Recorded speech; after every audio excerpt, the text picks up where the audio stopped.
উপদেষ্টা সহ এই আইনের উপদেষ্টা এরা যদি মুসলমান হয়ে থাকে তাহলে তাকে আমাকে কেন বলতে হবে যে তুমি এই আইন করো?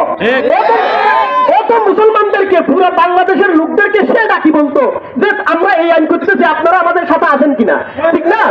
এই জন্য এই যে আসিফ নজরুল, এই ডক্টর ইউনূস সহ যে সমস্ত লোকগুলো নাম রাখছে মুসলমান কিন্তু তাদের মধ্যে ইসলাম নাই, তারা নিজে আল্লাহকে বিশ্বাস করে না, রসুলকে বিশ্বাস করে না, এই ধরনের উপদেষ্টাগুলোর সামনে আমি আমার ব্যক্তিগতভাবে আমি দাবি জানাই না।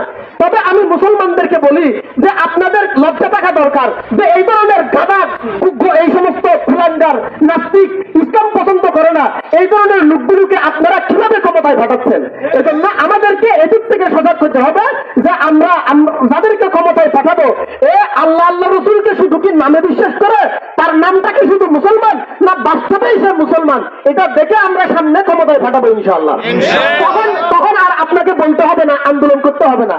আর এখন আপনি যতই আন্দোলন করবেন এই উপদেষ্টা মাহফুজ আছে আরো ঠিকই আছে, ওরা আসে আপনাকে বলবে তৌহিদের জনতা সতর্ক হয়ে যান, ওরা আপনাদেরকে সতর্ক করবে, ওরা রাকাল রাহাকে তসলিমা নাসরিনকে অথবা এগুলোকে সতর্ক করবে না, ওরা আপনাদেরকে সতর্ক করবে। কারণ ও তো পার্টি ওদের, ওরা তো আপনাদের পার্টি নয়, এমনি আপনাদের সরকার হয়ে আছে। এই জন্য ওদের কাজ হলো মহিলা ফুটবল খেলা চালু করা। আপনি যদি বন্ধ করতে যান তখন আপনার বিরুদ্ধে ওরা নামবে, আপনি চালু করতে গেলে ওরা আপনাকে সহযোগিতা করবে। তো যে লোকগুলো এই সমস্ত এগুলোকে সহযোগিতা করে ওকে আপনি বলবেন যে ব্লাসফেমি আইন করেন, এটা তো হলো আবু জেহেলকে বলা যে আবু জেহেল আপনি এই আইনটা করেন যে কেউ কোরআনকে গালি দিলে আপনি এদেরকে ফাঁসি দিবেন, এই আইনটা করা। আমি যদি আবু জেহেলের কাছে এই দাবি জানাই, আবু জেহেলকে এই দাবি মেনে নিবে? আমাদের যেগুলো সরকার আছে এগুলো আবু জেহেলই, নাম রাখছে ইউনূস, নাম রাখছে আসিফ নজরুল, নাম রাখছে সুন্দর সুন্দর, এদের বাবা মা নাম রাখছে, ওরা নামটা রাখে নাই। আজকে যদি ডক্টর ইউনূসকে যদি বলা হতো তোমার নাম তুমি কি পছন্দ করো, সে ইউনূস নাম পছন্দ করবে না। আসিফ নজরুলকে যদি বলা হয় তুমি তোমার জন্য কি নাম পছন্দ করো, সে আসিফ নজরুল নাম এটা পছন্দ করবে না, সে পছন্দ করবে নাস্তিকদের নাম। এর মা বাবার নাম রাখছে, ওরা নামটা পাল্টাতে পারতেছে না। এই জন্য আমরা এদিক থেকে সতর্ক হব যে আমরা যাদেরকে ক্ষমতায় পাঠাবো এরা যেন বাস্তবে আল্লাহকে পছন্দ করে, আল্লাহ আল্লাহ রসুলকে মানে, বাস্তবে মুসলমান হয়, ওটা হবে। তাহলে আমরা ইনশাআল্লাহ সব আইন পেয়ে যাবো। আল্লাহ পাক রব্বুল আলামিন আমাদেরকে এই দিক থেকে সজাগ হওয়ার তৌফিক দান করুন। এখানে এই বিক্ষোভ সমাবেশের মূল উদ্দেশ্য এখানে লেখাও আছে, আমরা সকলে জানি, সেটা হলো রাখাল রাহা নামক এক নাস্তিক বেয়াদব, সে আল্লাহ পাক রব্বুল আলামিনের নামে এবং ইসলামের বিভিন্ন বিধান বিশেষ করে তাহাজ্জুদ নামাজ সহ বিভিন্ন বিষয় নিয়ে সে কটূক্তি করেছে। সে এমন এমন কথা বলেছে যেটা একজন মুসলমান হিসেবে আমি ওর লেখাটা পড়াও সম্ভব না, ওইরকম কথা সে বলেছে। এখন আমাদের যে এখান থেকে আমাদের এখানে একত্রিত হওয়ার কয়েকটা উদ্দেশ্য।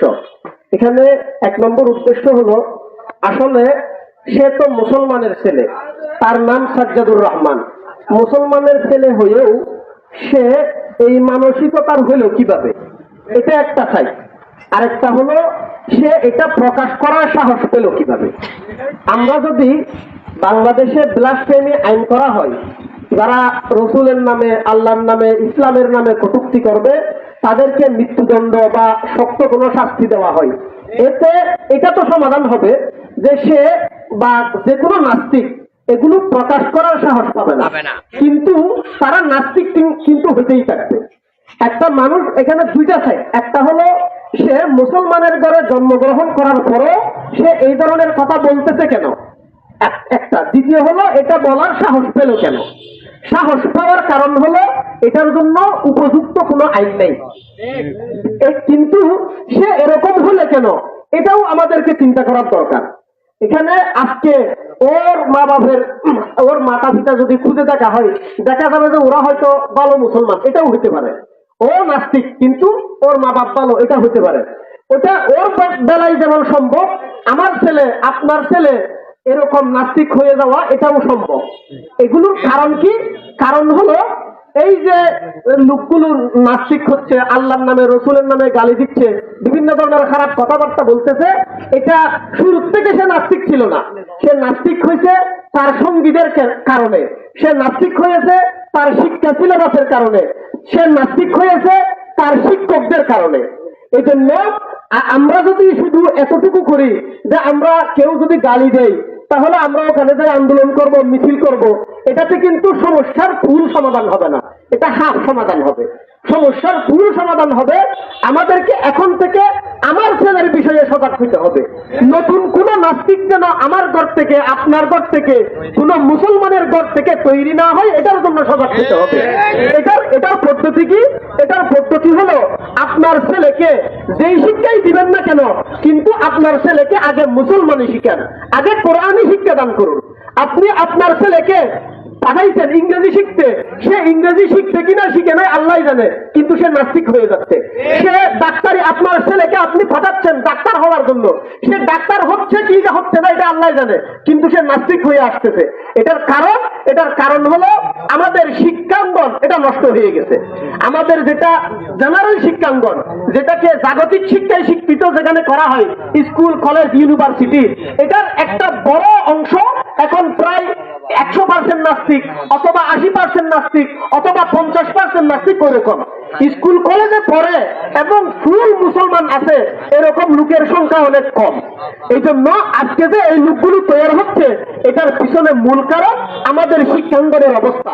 এই জন্য আমরা যদি এই সমস্যার স্থায়ী সমাধান চাই, তাহলে আমাদেরকে দুইভাবে সমাধান করতে হবে। 1 নম্বর, আমাদের সন্তানদেরকে কোরআনী শিক্ষায় শিক্ষিত করতে হবে। 2 নম্বর, আমরা যদি দুনিয়াবী শিক্ষায় শিক্ষিত করতে যাই, অসুবিধা নাই, করব, কিন্তু শিক্ষকগুলো কি নাস্তিক না মুসলমান, শিক্ষাঙ্গনটা কি ভালো না খারাপ, এটা দেখে দেখবো। আমরা আজকে আমার সন্তানের জন্য ঢাকা বিশ্ববিদ্যালয়, জাহাঙ্গীরনগর বিশ্ববিদ্যালয়, জগন্নাথ বিশ্ববিদ্যালয়, এগুলোকে আমরা পছন্দ করি। অথচ আপনিও জানেন, আমিও জানি যে ওই প্রতিষ্ঠানগুলোর অধিকাংশ লোক নামাজ পড়ে না, আল্লাহ রসুলকে বিশ্বাস করে না, রাতে মদের আসর বসে, গাঁজার আসর বসে, ওই শিক্ষাঙ্গন। তো ওই শিক্ষাঙ্গনে আপনি আপনার ছেলেকে পাঠাচ্ছেন, আর আপনি এখানে এই আল্লাহ রসুলের কটূক্তিকারীর বিরুদ্ধে আন্দোলন করতেছেন, এটা হবে না। এই জন্য আমাদেরকে আসলে সমাধান করতে হবে আমার মুকুর আছে। দ্বিতীয় কথা হলো, এই যদি নাস্তিক হয়েও যাচ্ছে, তারা যেন এই নাস্তিকতা এটা প্রকাশ করার সাহস না পায়, এই জন্য রাষ্ট্রীয়ভাবে আইন থাকতে হবে। কিন্তু এই আইনের জন্য আমি এই সমস্ত এই সেকুলার সরকারগুলোর কাছে দাবি জানাতে আমার লজ্জা লাগে, আমি কোনোদিন দাবি জানাই না। কারণ ওর মাথার মধ্যেই নেই আল্লাহ রসুলের সম্মান,